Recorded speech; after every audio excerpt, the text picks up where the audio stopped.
Friends, కన్న కూతురు చనిపోతే ఆ కన్న తల్లి బాధ ఎంత నరకంగా ఉంటుందో మాటల్లో చెప్పలేం.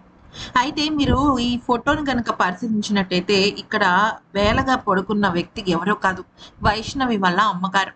అయితే వైష్ణవి ఫోటో పైనే ఒక చిన్నారి బొమ్మ ఫోటో ఒకటి గీసుకుని ఆవిడ నిజంగా ఎంత దుఃఖంతో ఉన్నారంటే, ఆవిడకి వైష్ణవి లేదు అన్న బాధ తెలిసి కళ్ళెమ్మట నీళ్లు కాదండి, ఆవిడకి అసలు నిజం చెప్పాలంటే ముక్కుల్లోంచి చెవుల్లో నుంచి కూడా రక్తం వస్తుందట.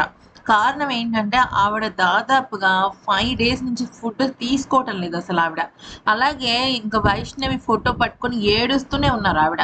అంతేకాకుండా ఆవిడకి విపరీతమైన ఆందోళన, బీపీ పెరిగిపోవటం వల్ల ఆవిడ హెల్త్ కండిషన్ అసలు బాలేదనమాట. ఎవరొచ్చినా కూడా ఆవిడ ఏడుస్తూ ఉన్నారు.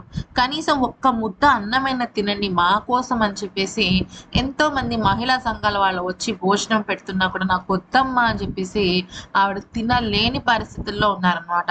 చాలా దారుణంగా ఎంతసేపటికి ఆ వైష్ణవి ఫోటో దగ్గరే ఆవిడ ఉండి, నా కూతురు నాకు తిరిగి కావాలి అంటూ చెప్పడం జరిగింది.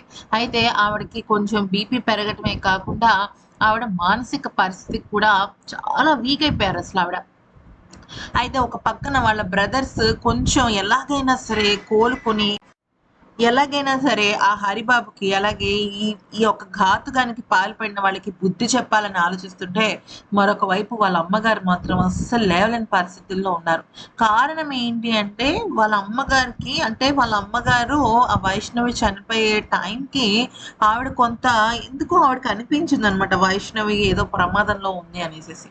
అక్కడికి వెళ్ళినా కూడా నేను నా కూతుర్ని తెచ్చుకోలేకపోయాను అన్న బాధ ఉంది కాబట్టే ఆవిడ ఆ బాధ నుంచి తొందరగా బయటికి రాలేకపోతున్నారు. ఏది ఏమైనప్పటికీ కూడా ఆవిడకి శక్తినివ్వాలని మనస్ఫూర్తిగా కోరుకుందాం.